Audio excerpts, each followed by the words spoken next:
Hello forecast creators and welcome back. So today we got a project to do. We are going to do Greek fabric letters.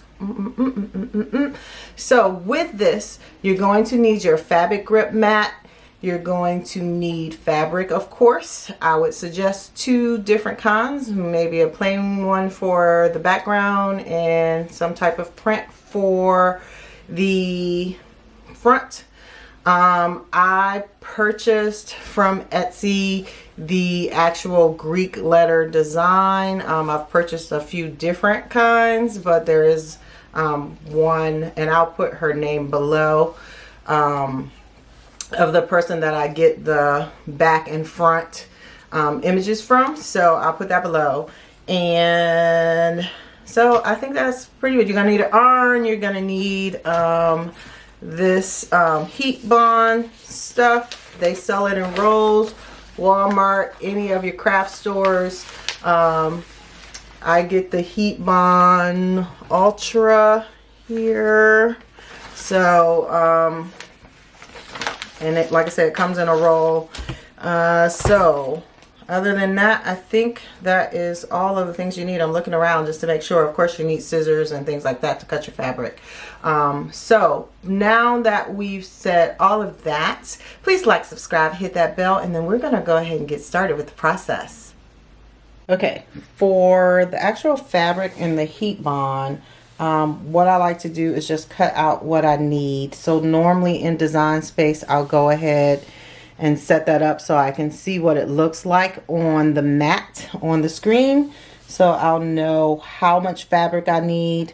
And then normally I'll just cut out the sizes for the bigger piece for the backing, and then you can go and make adjustments for the front, which would be of course a little bit smaller, but for me I just like to do it this way and just have the same size piece. So as you can see, I've cut out 2 backs. Well, you can't see that from my angle, but I've already cut out 2 backs and 1 of my fronts. So this is my last front. So basically I take the HeatBond, put it underneath the fabric piece. So this piece is 12 inches, and this one in particular is 12 inches and about 5.5 inches. So then I just take my scissors and I try to cut, so I cut like at a weird angle because I try to cut where it's going to be a little bit underneath my fabric end, if that makes sense, just because I don't want the HeatBond to hit my iron, because then it leaves that little gooey stuff all over your iron, and I don't want that. So that's pretty much how I do it. So my HeatBond is the size of my fabric piece, which is this particular piece. This 12 by 5.5 piece is going to cut out 3 different 4-inch letters. So that's pretty much how I do that. And like I said, you have a back and the front. So the 5.5 really covers the 5.5 inches really covers the back piece, because the front piece is of course a little bit smaller. So now that I've did that, I am going to then on the fabric, I'm all over the place. The fabric bond has a side that's kind of shiny and it has a rough feel to it, and then it has a paper side. So your shiny side needs to go to the back of the fabric, because that's what's going to bond with your fabric. So I'm going to iron this onto the HeatBond. So, and I just do that by doing this. And that is a quick process. Now the HeatBond is adhered to my fabric, so I'm going to do that with all of my pieces. And like I said, you want to make sure that your HeatBond is a little bit beneath your fabric, or the HeatBond will get onto your arm, so you don't want that. So what I mean is, if you look at this piece, you'll see all the way around there's a little bit of fabric showing on the back of the HeatBond, except for right there where it's absolutely even.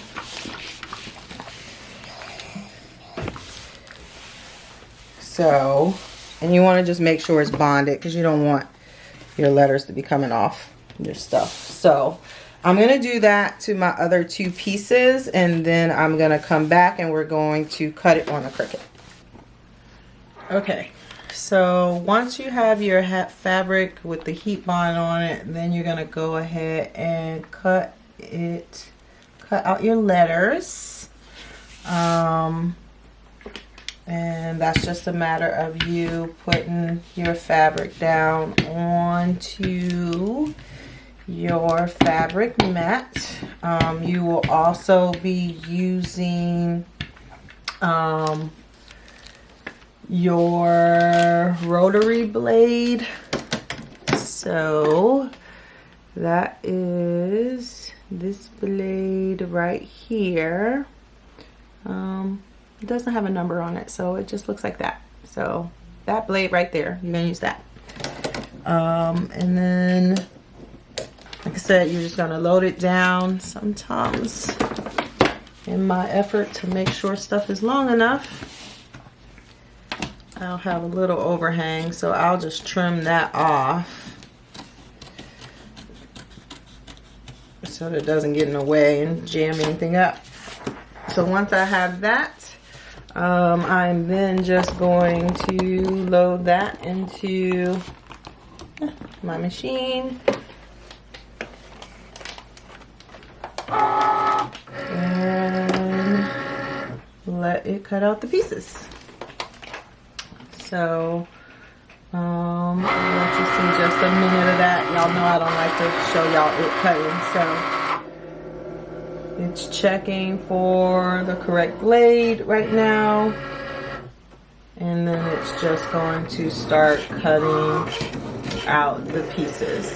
And it can randomly, it won't cut in order, it'll randomly cut whatever it feels like it wants to cut. Okay, so for this portion, I just want to show you how I uploaded the letters, and again, I said I would put this below, but the name of the boutique on Etsy is Coral Charm Boutique. So I just selected the letters I wanted once I uploaded them. This is how it came. Sometimes it comes where the red is back and you have to rearrange it where you would send it forward, but in this case, didn't have to do that. It comes about a 5x5, a little over in both cases. So for the letters that I do for my Etsy shop, I make them around a 4x4. So I would just grab both letters together, make it to the size that I need. I would put it on a line. I would put it on one of the graphed one of the graph lines here, just so that when I put a new letter, I can make sure I line them up next to one another so I can see what it looks like. And then once I have the letters at the size that I want, then I would hit make it. That's going to put, another thing you need to know is you may have to, if you're using multiple letters especially from this shop, she makes the letters a different color. So sometimes it'll be 2 or 3 different blacks or 2 or 3 different reds.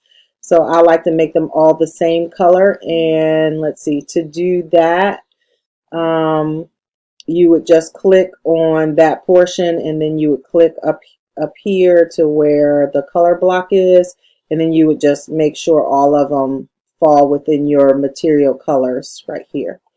So again, once you do that, you're going to hit make it. I like to do mine in a line, so I'll normally move them around if I can. Sometimes you can't. So the black is the background letter. It is the bigger of the letters. So as you can see, they can't fit straight across, whereas the front letters fit straight across. So once I adjust them to how I want them cut on the mat, you don't have to do anything else with the material size or whether or not you want it mirrored. So you would just hit continue. From here, you would just set your material, which in my case, I'm using cotton. So I would select cotton.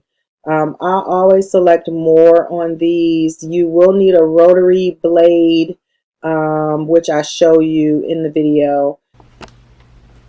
Okay, once your pieces are cut, I like to use a little razor blade,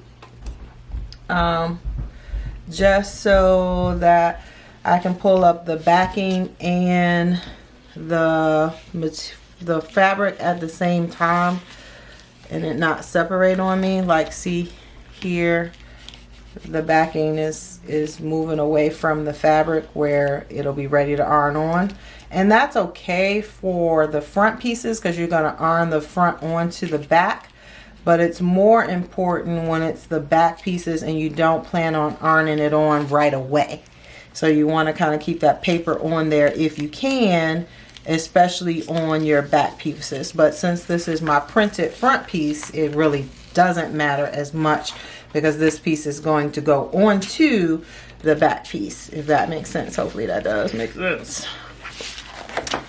So, and then the razor just kind of helps you pull all of that stuff up and it's not stuck on your mat, and like I said, separating away from your actual letters. And you just want to be careful pulling it up because you don't want to cause yourself to have any strings from yanking on the fabric too hard, and then it tears the fabric. This is the best way to say that, I don't know. So this doesn't look like a whole lot here, but I'm trying to get all of the outer edges off so you guys can see exactly what I'm saying. So as you can see, like you see the big white spaces where that separated from it. And so now this fabric has that shiny backing to it because it's ready to be, this is now ready to be ironed on to another piece of fabric. So we don't want that to happen, like I said, on your backing pieces. So like this is my back to this. I want the paper to stay on here for now because I'm actually mailing this out, so I want them to be able to pull the paper off later. So the razor blade helps you to keep that paper intact. And again, you just got to slowly go through pulling that off, or it can separate like that just did. So you just want to be slow and methodical with how you do that, especially if you're trying to save it. But like I said, in the case of this being the front pieces, it doesn't matter as much because I'm going to take this paper off anyway. So I actually, with this one, I can do like that because this is going to go and be ironed on to that. So that'll be that beta letter there. So it doesn't, like I said, matter as much, but then you still got to get it off your mat. So it's still nice to have the razor blade to get it all off. So that is that piece. So the next thing that I'm going to do is just iron on the printed piece down onto my backing. So I'm going to center it, iron it on down, and then that is the end of making these. So if you have any questions, comments, please leave them below. I'm going to leave, of course, links below as well. Please, those are my affiliate links. They do help my channel.